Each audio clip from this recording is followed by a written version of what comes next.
Hi வணக்கம். நான் உங்க எஸ்எஸ் பேசுறேன். அனைவருக்கும் என்னுடைய அன்பான அதிகாலை வணக்கங்கள். இன்னைக்கு வீடியோவுல நம்ம பார்க்க போறது, ரொம்ப அதிகமான மொட்டுகள் நேத்து நம்ம ஒரு வீடியோ போட்டிருந்தோம். அதேபோல வந்து இப்போ நம்ம எல்லா ஸ்டேஜும் வந்து முடிஞ்சிருச்சு. இப்போ வந்து கட்டிங் பண்ண போறோம். இந்த கட்டிங் பண்ணக்கூடிய செடிகள் நம்ம நெறைய மொட்டுகள் இருந்தா நம்ம கட்டிங் செய்யலாமா? வேணாமா? அப்படின்றத பத்தி தான் நம்ம இன்னைக்கு பார்க்க போறோம். இந்த வீடியோவுல நான் சொல்ல போறது என்னன்னா, இங்க பாருங்க. நார்மலா வந்து இந்த செடிகள்லாம் பார்த்தீங்கன்னா, டோட்டலா வந்து பூ முடிஞ்சிருச்சு. இந்த பூ முடிஞ்ச செடிகள நாம வந்து கட்டிங் பண்ணணும்னா, இப்போ நம்ம கட்டிங் பண்ணலாமா? இல்ல வேணாவா? அப்படின்றது தான் இந்த வீடியோ. இங்க பாருங்க. இதுலலாம் நல்லாவே மொட்டுகள் இருக்கு. பூ முடிஞ்சு சைடு துளுர் வந்து உங்களுக்கு வந்து நார்மலா வந்து மொட்டுக்கள் வந்துருச்சு. ஸோ, இந்த மழை பேஞ்சுட்டே இருந்ததுனால, நான் டெய்லியும் மழை பெஞ்சதுனால, இந்த துளிர்கள் வந்து என்ன ஆகும் அப்படின்னா, அதிகப்படியா நம்ம தண்ணி இருக்கிறதுனால, உடனடியா துளிர்கள் வந்து இந்த பூ முடிஞ்ச கிளைகள்லாம் பாருங்க. இந்த பூ முடிஞ்ச கிளைகள்லாம் மொட்டுகள் வர ஆரம்பிக்கும். ஸோ அங்கே பாருங்கள், இதெல்லாம் நிறைய மொட்டுகள் இருக்குது பாருங்கள். ஸோ நான் எதுவுமே பண்ண போகிறதில்ல. இந்த மொட்டுகளெல்லாம் நான் பார்க்கவே போகிறதில்ல. இப்போ எல்லாமே வந்து இந்த மொட்டுக்கள் இருந்தாலும் சரி, இல்லைனாலும் சரி, நான் அந்த செடியை வந்து கட்டிங் பண்ண போகிறேன். இன்னொரு செடியை பாருங்கள். இந்த செடி வந்து கட்டிங் பண்ணாச்சு. மேக்ஸிமம் முன்ன நம்ம வீடியோவில் காட்டின மாதிரி ரொம்ப எல்லோ கலராக இந்த இலைகள் எல்லாமே வந்து கட்டிங் பண்ணியாச்சு. நிறைய நண்பர்கள் என்ன பண்ணுறாங்க, இந்த அடடா நிறைய மொக்குகள் இருக்குது, நம்ம இதை வந்து கட்டிங் பண்ணக்கூடாது அப்படின்னு நிறைய நிறைய பேர் வந்து இந்த மாதிரி தான் பண்ணுவாங்க. இந்த மொட்டுக்கள் எல்லாம் அப்படியே விட்டுருவாங்க. இருக்கும் சமயத்தில் இந்த மொட்டுக்கள்லாம் கண்டிப்பாக சரியாக வராது. பாருங்க,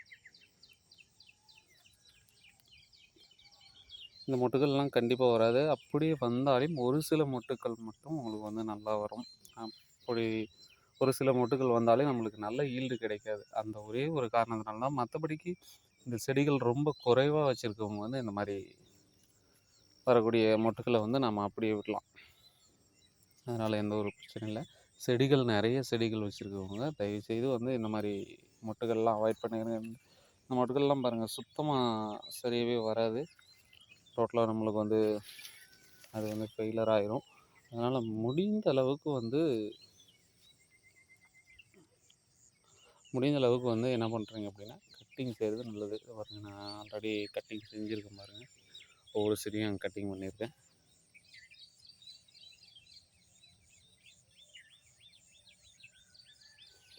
இந்த மாதிரி கட்டிங் கட்டிங் பண்ணிட்டோம் அப்படின்னா, அடுத்து வந்து நாம் நார்மலாக உங்களுக்கு வந்து அந்த துளிர் எடுத்து மொட்டுகள் வர்றது வந்து ரொம்ப ஃப்ரெஷ்ஷான மொட்டுகளாக வரும்.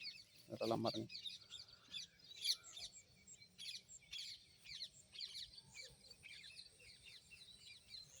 நல்லாவே துளிர் வந்துருச்சு. ஸோ இந்த துளிர் வரதெல்லாம் நம்ம பார்த்துட்டு இருந்தோம்னா, கண்டிப்பாக நம்மளுக்கு அடுத்த பேட்ச்ல வந்து கண்டிப்பாக உங்களுக்கு நல்ல ஈல்டு கிடைக்காது. ஸோ அந்த ஒவ்வொரு சில மொட்டுகள் மட்டும்தான், ஒரு சிலது மட்டும்தான் வரும். மற்றது எல்லாமே நிறைய இந்த மாதிரி ரெட்டிஷ் ஆகிற ஃப்ளவர் வந்து கண்டிப்பாக நம்மளுக்கு நிறைய வந்துடும். இந்த நம்ம அடுத்து அப்படியே துளிர் வந்து இன்னும் வைக்கிற மொக்குகள் வந்து நிறைய இந்த மாதிரி ப்ராப்ளம் வரும். நம்ம நிறைய மருந்துகளை வந்து யூஸ் பண்ணுற மாதிரி வரும். பாருங்கள், ஒரு சின்ன முல்லைப்பூ செடி வச்சுருக்கேன். பயங்கரமான பூக்களை பூத்துருக்கு. அதே போல் மொட்டுக்கள்லாம் பாருங்கள், சிறிய செடி தான், ரொம்ப சூப்பராக வந்திருக்கு. ஓகே, இந்த மாதிரி நம்ம குண்டுமல்லி செடியில் மேக்ஸிமம் வந்து இந்த மாதிரி மொட்டுக்களை வந்து கட்டிங் பண்ணலாமா வேணாவா அப்படின்னு வந்து நிறைய பேர் யோசிக்குவாங்க. முடிந்த அளவுக்கு வந்து இந்த மாதிரியான மொட்டுகள் இருந்தால் கூட கட்டிங் பண்ணிடுங்க. அந்த மாதிரி இருக்கும் பட்சத்தில் அதுக்குன்னு ரொம்ப நாள் நீங்கள் துளிரை வர வச்சு அதுக்கப்புறம் கட்டிங் பண்ணுறது வந்து செட் ஆகாது. அதனால் அந்த மேக்ஸிமம் அந்த துளிர்கள்லாம் வராதுக்கு முன்னே கட்டிங் பண்ணிட்டோம் அப்படின்னா நம்மளுக்கு நல்ல ஒரு ஈல்டு வந்து அடுத்த பேட்சில் நம்மளுக்கு கிடைக்கும். அதனால் முடிந்த அளவு வந்து இந்த மாதிரியான துளிர்கள்லாம் வந்தால் கூட கட்டிங் பண்ணிட்டு விடுங்க. உங்களுக்கு ரொம்ப ரொம்ப சூப்பரான ஈல்டு நல்லா கிடைக்கும். ஓகே, அடுத்த ஒரு சுவாரஸ்யமான வீடியோவில் உங்களை சந்திக்கும் முறை உங்களிடமிருந்து விடைபெறுவது உங்கள் எஸ்எஸ். நன்றி, வணக்கம்.